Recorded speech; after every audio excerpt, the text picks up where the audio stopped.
जिंदगी में ऐसे लोगों की या चीजों की कमी कभी नहीं होगी जो आपका समय वेस्ट करने के लिए बैठे होंगे, क्योंकि आप इसी चक्कर में फंसे रह जाते हैं कि दूसरों को कैसे खुश रखें। अपने आसपास उन्हीं लोगों के साथ उठना बैठना कीजिए जो आपको वैसे ही पसंद करते हैं जैसे आप हैं, ना कि आपके काम की वजह से। आपने लोगों को यह कहते जरूर सुना होगा कि सोच बदलो तभी दुनिया बदलेगी, लेकिन क्या ऐसा सचमुच मुमकिन है? ऐसी सोच रखने वाले इंसान जानते हैं कि हर चीज किस्मत के भरोसे नहीं छोड़ी जा सकती। तुम हमेशा गलतियां ही करोगे या तुमसे जिंदगी में कभी कुछ होगा ही नहीं। ऐसी बातें ताकतवर जरूर होती हैं, लेकिन हर दिन मेडिटेशन और पॉजिटिव एफर्मेशन की प्रैक्टिस से इन्हें बदला जा सकता है। इस पूरे प्रोसेस में आपको अपनी फीलिंग्स को भी पहचानना होगा, जो आपके बिहेवियर को कंट्रोल करती है। भले ही आप कितना भी अच्छा प्लान क्यों ना बना लें, अगर आपने अपने इमोशंस को नहीं समझा तो कुछ भी काम नहीं आएगा। किसी भी नए काम को शुरू करने से पहले सबसे स्ट्रॉन्ग इमोशन जो आपको रोकता है वो है आपका डर। अगर आपने एक अच्छा रूटीन बना लिया, तब आप अपने दिन के सभी जरूरी काम समय पर खत्म कर पाएंगे। लेकिन एक सिंपल और सटीक रूटीन कैसे बनाया जाता है, चलिए जानते हैं। 3 Secrets of Effective Time Investment by Elizabeth Grace Saunders. लोग अक्सर कहते हैं कि समय सबसे कीमती चीज है। आपकी हर खोई हुई चीज के वापस आने की थोड़ी बहुत गारंटी रहती है, चाहे वो खोए हुए रिश्ते हो या पैसे, लेकिन खोया हुआ समय कभी लौट कर नहीं आता। लेकिन इंसान भले इसे कैसे समझे कि अपने समय का सही यूटिलाइज कैसे करें, जिसमें हमने 3 secrets of effective time investment को अलग अलग पार्ट्स में डिवाइड करके समझाया है। तो बिना किसी देरी के आगे बढ़ते हैं। अपनी प्रायोरिटी के लिए समय दो, किस्मत तुम्हारा साथ देगी। पहला सीक्रेट बताने से पहले आपको एक फैक्ट बताते हैं। मान लीजिए आपका परिवार, दोस्त या आपका कॉलीग आपके वॉलेट से पैसे लिए जा रहे हैं, आपको कैसा लगेगा? जाहिर सी बात है, एक समय के बाद आप गुस्सा हो जाएंगे और यह भी हो सकता है कि आप पुलिस को भी बुला लें। सोचने वाली बात यह है कि जब आप अपने पैसे सभी लोगों के साथ नहीं बांटना चाहते हैं, तो आप अपनी इतनी कीमती चीज समय, जो लौटकर वापस नहीं आता, सबको क्यों देते फिरते हैं? इतनी लिमिटेड चीज होने के बावजूद हम कभी समय को उस नजरिए से देख ही नहीं पाते।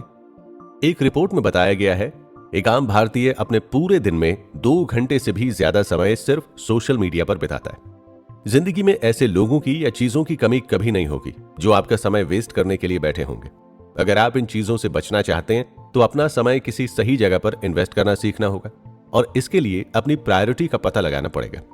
अपनी प्रायोरिटीज को पहचानने के लिए आपको सबसे पहले खुद से एक सवाल पूछने की जरूरत है कि ऐसी कौन सी चीज है जो मेरी लाइफ को सचमुच सक्सेसफुल बनाएगी। पहली बात तो ये कि ये बहुत निजी सवाल है। हर इंसान के लिए सक्सेस का मतलब अलग अलग होता है। किसी के लिए उसका काम ही उसकी लाइफ का सक्सेस हो सकता है, तो दूसरे के लिए उसका परिवार। जैसे ही आप समझ जाएं कि कौन सी चीज आपकी लाइफ को सक्सेसफुल बनाती है, तो तुरंत उन चीजों को आप लिख लीजिए। यही चीजें आपकी असली प्रायोरिटी हैं। इन प्रायोरिटीज की इंपॉर्टेंस के हिसाब से एक लिस्ट बना लें। अब आपको इस लिस्ट के हिसाब से अपनी प्रायोरिटी पर एक्शन लेना शुरू करना है। जैसे अगर आपकी लिस्ट में परिवार के साथ समय बिताना नंबर 1 प्रायोरिटी है, तो आपको ऑफिस से जल्दी घर आना पड़ेगा। ऐसा जरूरी नहीं है कि आपकी प्रायोरिटी हमेशा एक जैसी ही रहेंगी। कभी कभी लाइफ में कोई नई चीज, जैसे कि कोई नया रिश्ता या कोई बीमारी अचानक से आ जाती है। ऐसी हालत में आपको कुछ समय के लिए ही सही अपना ध्यान इन चीजों पर पहले देने की जरूरत पड़ जाती है। अपनी प्रायोरिटीज को ध्यान में रखकर जीने के लिए काफी बैलेंसिंग की जरूरत है। लेकिन जब तक आपको पता है कि आपकी लाइफ में सफलता का क्या मतलब है, आप कभी भी अपने गोल से रास्ता नहीं भटकेंगे। अपने पर्सनल फीलिंग्स को अपने प्लान्स पर हावी ना होने दें। कहते हैं इंसान की प्रायोरिटी उसका कल डिसाइड करती है, लेकिन क्या अपनी प्रायोरिटी को पहचान लेना ही सब कुछ है? बिल्कुल नहीं। अपनी प्रायोरिटी को पहचानना एक चीज है, लेकिन उस पर काम करते रहना दूसरी चीज है। कभी कभार लोग इस बात को समझने में देर लगा देते हैं और अपने गोल से खुद को ही दूर कर बैठते हैं। अक्सर लोग अपने सपनों वाली डिग्री को हासिल करने से पहले ही पढ़ाई छोड़ देते हैं, या काम की डेडलाइन करीब आने के बावजूद सारा दिन वीडियो गेम्स खेलकर अपना समय बर्बाद करते हैं। समय का सही इस्तेमाल, इसका मतलब यह बिल्कुल नहीं है कि आप सिर्फ अपनी प्रायोरिटी को पहचानिए या प्लान्स बनाते रहिए। इस पूरे प्रोसेस में आपको अपनी फीलिंग्स को भी पहचानना होगा, जो आपके बिहेवियर को कंट्रोल करती है। भले ही आप कितना भी अच्छा प्लान क्यों ना बना लें, अगर आपने अपने इमोशंस को नहीं समझा तो कुछ भी काम नहीं आएगा। किसी भी नए काम को शुरू करने से पहले सबसे स्ट्रॉन्ग इमोशन जो आपको रोकता है वो है आपका डर। आपके अंदर नाकामयाबी का, मजाक उड़ाए जाने का या दूसरों को निराश करने का डर पैदा हो सकता है। अगर आप इस डर को इग्नोर करते हैं तो यह आपको और भी ज्यादा इफेक्ट कर सकता है। आपके अंदर पैनिक और स्ट्रेस का लेवल बढ़ सकता है, और साथ ही आप काफी डिफेंसिव भी नजर आ सकते हैं। इस डर के चक्कर में या तो आप बार बार अपना फोकस खोते रहेंगे, या फिर आप अपने पूरे प्लान को अधूरा ही छोड़ देंगे। लेकिन अगर आप इस इमोशन को अपनाना सीखें और डर का सही कारण पता लगा लें तो धीरे धीरे डर कम होने लगेगा। या फिर ऐसा भी हो सकता है कि आप इस डर को भी अपने मोटिवेशन की वजह बना लें। डर के अलावा शर्म या गिल्टी फीलिंग्स भी आपको अपना काम करने से रोक सकती हैं। आपके अंदर गिल्ट की भावना तब जन्म लेने लगती है जब आप खुद से अनरियलिस्टिक एक्सपेक्टेशन रखते हैं। लोग अक्सर अपनी इंपॉर्टेंस को, अपनी प्रोडक्टिविटी को दूसरों के नजरिए से देखने लगते हैं। वो कहते हैं ना, लोग क्या कहेंगे। यही कारण है कि जब भी वो कुछ अचीव नहीं कर पाते हैं उन्हें शर्मिंदगी महसूस होती है।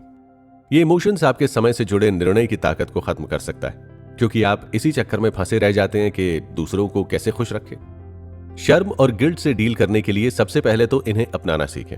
उसके बाद खुद के लिए एम्पैथी जगाइए।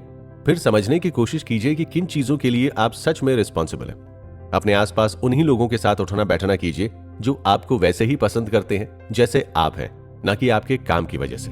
पॉजिटिव माइंडसेट से मिलेगी सफलता। आपने लोगों को यह कहते जरूर सुना होगा कि सोच बदलो तभी दुनिया बदलेगी, लेकिन क्या ऐसा सचमुच मुमकिन है? चलिए एक एग्जाम्पल से समझते हैं। मान लीजिए आप किसी जॉब की इंटरव्यू देने के लिए गए। ऐसी सिचुएशन में डरने घबराने की जगह आप सोचिए कि आपने कमाल का इंटरव्यू दिया, पूछे गए सारे सवालों के सही जवाब दिए। क्यों? इस बात को सोचना भी मुश्किल है ना? हम लोग बुरे नतीजे या बुरी चीजों के बारे में सोचने के इतने यूज्ड टू हो चुके हैं कि अच्छे आउटकम के बारे में सोच पाना भी मुश्किल काम लगता है।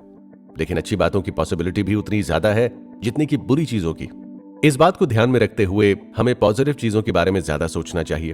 और ऐसा देखा भी गया है कि पॉजिटिव सोचने वाले अपने काम में ज्यादा अच्छा परफॉर्म कर पाते हैं। लेकिन हमेशा पॉजिटिव थिंकिंग ही सब कुछ नहीं होती। रियलिस्टिक ऑप्टिमिज्म भी जरूरी है। ऐसी सोच रखने वाले इंसान जानते हैं कि हर चीज किस्मत के भरोसे नहीं छोड़ी जा सकती। ऐसे पॉजिटिव माइंडसेट वाले लोग काम करने पर भरोसा रखते हैं, साथ ही उन्हें उनकी खुद की काबिलियत पर पूरा भरोसा होता है। ये पॉजिटिव थिंकिंग आपके अंदर एक दिन में तो नहीं आएगी, लेकिन प्रैक्टिस के साथ आप इसे अचीव कर सकते हैं। इसके लिए आप ग्रैटिट्यूड से शुरुआत करें। छोटी छोटी चीजों के लिए शुक्रमंद होना सीखिए। अगर एक बुरे दिन के बाद भी आप अच्छी चीजें ढूंढने की कोशिश करते हैं तो आपको कुछ ना कुछ अच्छा मिलेगा ही, चाहे वो आपके दोस्त की 2 अच्छी बातें हों या आपका हेल्दी शरीर। ग्रैटिट्यूड के बाद अब आपको अपनी लाइफ और खुद को देखने के नजरिए में बदलाव लाने की जरूरत है। आप अपने लिए थोड़ा खाली समय निकालिए और उसमें सोचिए कि आपका दिमाग आपके बारे में क्या कहता है। चांसेस यही है कि आपका दिमाग आपके बारे में बुराई बोलेगा, जैसे तुम हमेशा गलतियां ही करोगे या तुमसे जिंदगी में कभी कुछ होगा ही नहीं। ऐसी बातें ताकतवर जरूर होती हैं, लेकिन हर दिन मेडिटेशन और पॉजिटिव एफर्मेशन की प्रैक्टिस से इन्हें बदला जा सकता है। याद रखिए, ऐसी कोई भी आदत नहीं जिसे आप सेल्फ कॉन्फिडेंस और मेडिटेशन से बदल नहीं सकते। हर चीज पॉसिबल है, बस एक बार आप ठान तो लीजिए। मेडिटेशन के लाखों फायदे आज दुनिया के सामने मौजूद हैं। मेडिटेशन से आपका स्ट्रेस कम होता है और ये आपके सोचने के तरीके पर सवाल उठाता है। मेडिटेशन के दौरान आपको यह समझ में आने लगता है कि आपके दिमाग में चल क्या रहा है। एक बार आपने मेडिटेशन शुरू कर दी, उसके बाद आप अपने मन ही मन पॉजिटिव एफर्मेशन रिपीट कर सकते हैं, जैसे मैं कॉन्फिडेंट हूं, मैं अच्छी चीजों के लायक हूं। शुरू में तो आपको ये सारी चीजें झूठी लगेंगी, लेकिन धीरे धीरे ये आपके सोचने के तरीके में बड़ा बदलाव लेकर आएगा। रियलिस्टिक एक्सपेक्टेशंस रखिए। समय रेत की तरह होता है, उसे जितना भी मुट्ठी में रखने की कोशिश कर लो वो फिसल कर निकल ही जाएगा। इसके बावजूद भी लोगों को लगता है उनके पास दुनिया के हर काम को करने के लिए समय ही समय है। ऐसे लोगों को हम टाइम ऑप्टिमिस्टिक भी कह सकते हैं, जिनको पता ही नहीं होता कि कोई भी काम करने में कितना समय असल में लग सकता है। जैसे मान लीजिए आपका ऑफिस आपके घर से 20 मिनट की दूरी पर है। अगर रास्ते में रेड ट्रैफिक लाइट ना हो तो आप हर बार ऑफिस जाने के लिए घर से 20 मिनट पहले निकलते हैं, लेकिन फिर भी आप लेट ही पहुंचते हैं। ऐसा इसीलिए क्योंकि आप रास्ते में आने वाले ट्रैफिक में लग रहे समय को देख ही नहीं रहे। हम में से ज्यादातर लोग टाइम ऑप्टिमिस्टिक होते हैं, जिन्हें लगता है दुनिया भर के सारे काम वो खुद ही कर लेंगे। उनके पास हर काम को खत्म करने के बाद भी और समय बचा ही रहेगा। टाइम ऑप्टिमिस्ट की खराब बात यह होती है कि रियलिटी का सामना होते ही ये इंसान को स्ट्रेस और थकान में भर देता है। ऐसी सिचुएशन में दूसरे सीक्रेट को अपनाने की जरूरत पड़ जाती है, जो है रियलिस्टिक एक्सपेक्टेशन। वैसे टाइम ऑप्टिमिज्म का सोर्स ही है परफेक्शनिज्म। परफेक्शनिज्म का मतलब है हर चीज को सही या परफेक्ट के रूप में देखना या बनाना या करना। हम लोग इस आदत से इतना ज्यादा इन्फ्लुएंस्ड हैं कि हमें हर चीज सही से करनी होती है, चाहे वो हमारे बस में हो या ना हो। लेकिन सच बात तो यह है कि परफेक्शनिज्म इंसान की प्रोडक्टिविटी को कम कर देता है। हम लोग छोटी छोटी चीजों को सुधारने में इतने ज्यादा खो जाते हैं कि बड़ी चीजों पर ध्यान देना ही भूल जाते हैं और अंत में थक कर कुछ भी करने से अपने आप को कोसते हैं। रियलिस्टिक एक्सपेक्टेशन रखने के लिए सबसे पहले तो परफेक्शनिज्म को छोड़ो और अपने आप को जैसे ही हो वैसे ही अपनाना सीखो। जैसे अगर आपसे सुबह 5 बजे उठकर एक्सरसाइज नहीं किया जा रहा है तो 5 बजे मत उठो। अपनी एक्सरसाइज बाद में शाम को कर लो। अपने हिसाब से एडजस्ट करना सीखो। ऐसा भी हो सकता है कि आपके अनरियलिस्टिक एक्सपेक्टेशन बाहर से आ रहे हो, जैसे आपके बॉस ने आपको 60 घंटे का काम 40 घंटे में खत्म करने को कह दिया।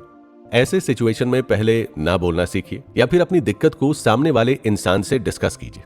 जैसे आप अपने बॉस से कह सकते हैं कि आपके लिए इतना काम इतने कम समय में करना मुश्किल होगा, इसीलिए आप सिर्फ जरूरी कामों को ही इंपॉर्टेंस देंगे। एक अच्छे रूटीन से समय बचाने की जरूरत।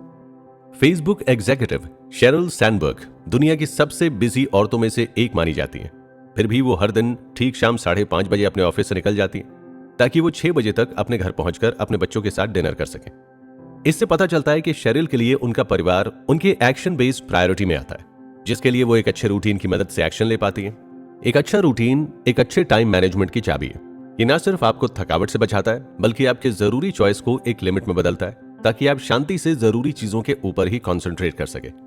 अक्सर लोग इस गलत फहमी में रहते हैं कि रूटीन सिर्फ वर्कहॉलिक के लिए होता है जिन्हें कम काम करना है, लेकिन रूटीन उन लोगों के लिए भी फायदेमंद है जिन्हें अपनी प्रोडक्टिविटी बढ़ाने में दिक्कत आती हो। एक बार एलिजाबेथ ग्रेस ने भी एक आसान रूटीन बनाकर अपने एक लेखक दोस्त की बहुत मदद की थी। उसकी ये दोस्त एक फेमस राइटर थी जिसे अपनी दूसरी किताब में दिक्कत आ रही थी, जिसका कारण ADHD है, जो कि एक तरह का डिसऑर्डर है जिसमें इंसान किसी भी काम पर फोकस नहीं कर पाता है। और एक अच्छी लेखिका होने की वजह से उसके ऊपर एक अच्छी किताब लिखने का भी दबाव बना हुआ था। एलिजाबेथ ग्रेस ने अपनी इस दोस्त के लिए एक आसान सा रूटीन बना दिया, जिसके मुताबिक वो सुबह उठकर एक कप कॉफी पीकर तुरंत काम करने बैठ जाती। भले ही ये काम 2-3 घंटे का होता, लेकिन धीरे धीरे वो अपनी किताब पर प्रोग्रेस कर रही थी। इसके अलावा उनके पास बाकी का सारा दिन खाली रहता था दूसरे कामों के लिए।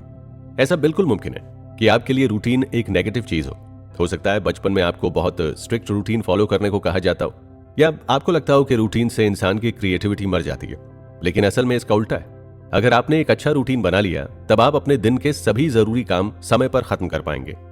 लेकिन एक सिंपल और सटीक रूटीन कैसे बनाया जाता है, चलिए जानते हैं। सही रूटीन बनाओ और हर मुश्किल का हल पाओ। अब जब आपको रूटीन के फायदों के बारे में पता चल गया है, तो चलिए देखते हैं एक अच्छा रूटीन कैसे बनाते हैं और कैसे इंप्लीमेंट करते हैं। सबसे पहला स्टेप है ये जानना कि आपको क्या करना है। आपने जो प्रायोरिटी लिस्ट बनाई थी, उससे एक चीज चुनिए जिस पर आप फोकस करना चाहते हैं। अब इस प्रायोरिटी को एक्शन में बदलिए। जैसे अगर हेल्थ आपकी प्रायोरिटी है, तो आप हर दिन सुबह 20 मिनट दौड़ने का डिसीजन ले सकते हैं। अब सेकंड स्टेप में आपको ध्यान से अपने नए रूटीन और उसके सामने आने वाली चुनौतियों के बारे में सोचना है। जैसे उस काम को करने के लिए कितना समय लग सकता है, क्या उतना समय सचमुच आपके पास है, क्या होगा अगर चीजें आपके मुताबिक नहीं चली तो। एग्जाम्पल के लिए मान लीजिए आपको दौड़ने जाना है, लेकिन बाहर बारिश हो रही है। ऐसी दिक्कतों से खुद को बचाने के लिए हमेशा पहले से एक ऑल्टरनेटिव एक्टिविटी रेडी करके रखना चाहिए। दिक्कतों के बाद अब आपको तय करना है कि कैसे इस रूटीन को काम में लाया जाए। अगर आपको सुबह दौड़ने जाना है, तो एक रात पहले से अपने जूते और कपड़े प्लान करके रखें और सुबह समय से उठने की पूरी कोशिश करें। ऐसा करने से आपको पता रहेगा कि आपको सुबह उठते ही क्या करना है। तीसरा स्टेप है इन सभी प्लानिंग को प्रैक्टिस में लाना। शुरुआत में आपको ये रूटीन बहुत अजीब लग सकता है, लेकिन ऐसी बातों से खुद को निराश ना होने दें और आगे बढ़ते रहें। चौथा स्टेप है आपका रिव्यू। आप कितना भी छोटे से छोटा प्रोग्रेस क्यों ना करते हो, उसकी खुशी जरूर मनाइए। भले ही आप पूरे हफ्ते में एक ही दिन दौड़ने क्यों ना गए हो, वो भी एक इंप्रूवमेंट है। बस हर बार इन्हीं 4 स्टेप्स को फॉलो करते रहिए। भारत के सबसे पसंदीदा और बिजी रहने वाले प्राइम मिनिस्टर नरेंद्र मोदी भी इतने बिजी शेड्यूल के बावजूद अपना हर दिन योग और मेडिटेशन से ही शुरू करते हैं। उनके रूटीन के मुताबिक वो सुबह 5 बजे उठ जाते हैं और उठने के साथ ही 30 से 45 मिनट योगा करने के बाद ही अपने दिन की शुरुआत करते हैं। कई लोगों को अपने रूटीन पर बने रहना मुश्किल लगता है, लेकिन इसका भी समाधान आपको अगले एपिसोड में मिलेगा। अकाउंटेबल पार्टनर के फायदे। एलिजाबेथ ग्रेस ने खुद भी अपने जीवन में कई बार टाइम मैनेजमेंट में प्रॉब्लम को फील किया। एक बार जब वो अपनी किताब का प्रपोजल लिख रही थी, तब उनके अंदर फेलियर का डर बना हुआ था। उन्होंने इस काम के लिए हर हफ्ते समय भी निकाला, लेकिन उन्हें पता था कि वो इस रूटीन को बिना सपोर्ट के फॉलो नहीं कर पाएंगे। इसीलिए उन्होंने एक अकाउंटेबल पार्टनर की तलाश शुरू की। अकाउंटेबल पार्टनर या चीयर लीडर्स उन्हें कहा जाता है जो आपको आपके गोल तक पहुंचाने के लिए सपोर्ट करें, बढ़ावा दें। ऐसे लोग लंबे और मुश्किल भरे प्रोजेक्ट्स के दौरान काफी मददगार साबित होते हैं। बिना अकाउंटेबिलिटी के आपका उत्साह एक हफ्ते में ही खत्म हो सकता है। एक अकाउंटेबल पार्टनर वही बन सकता है जिसके साथ आपको किसी भी तरीके की कोई हिचकिचाहट ना हो। ऐसा इंसान जो सच में आपके प्रोजेक्ट और आप में इंटरेस्ट दिखाए, साथ ही आपकी गलतियों पर भी रोके। ये आपके दोस्त या परिवार या कोच में से कोई भी हो सकता है। आपको कौन सी बातें अपने अकाउंटेबल पार्टनर से शेयर करनी है, ये आपको पहले से डिसाइड करके रखना है। आप चाहें तो उनसे अपने काम का प्रोग्रेस शेयर कर सकते हैं। जैसे अगर आप एक्सरसाइज शुरू कर रहे हैं तो आप उन्हें अपने हर दिन के एक्सरसाइज का रिपोर्ट व्हाट्सएप में भेज सकते हैं। अकाउंटेबल पार्टनर के अलावा आप किसी ग्रुप में भी शामिल हो सकते हैं जिसके लोग आपके काम को सपोर्ट करेंगे। जैसे अगर आप बुक क्लब का हिस्सा बनते हैं तो आपको कई लोगों से सपोर्ट और अप्रिसिएशन मिलता रहेगा। यहां तक कि वर्क प्लेस में भी सभी स्टाफ के बीच एक अकाउंटेबिलिटी मौजूद रहती है। ऐसा इसीलिए ताकि सभी लोग अपना प्रोडक्टिव गोल पूरा कर सकें और अपने लिए समय निकाल सकें। टाइम मैनेजमेंट या टाइम इन्वेस्टमेंट सुनने में जितना कठिन लगता है उतना असल में है नहीं। हमारी छोटी छोटी आदतों पर अगर हम काम करना सीख जाएं तो पिछले एपिसोड्स में बताए गए हर लेसन को हम अपनी लाइफ में आसानी से इंप्लीमेंट कर पाएंगे।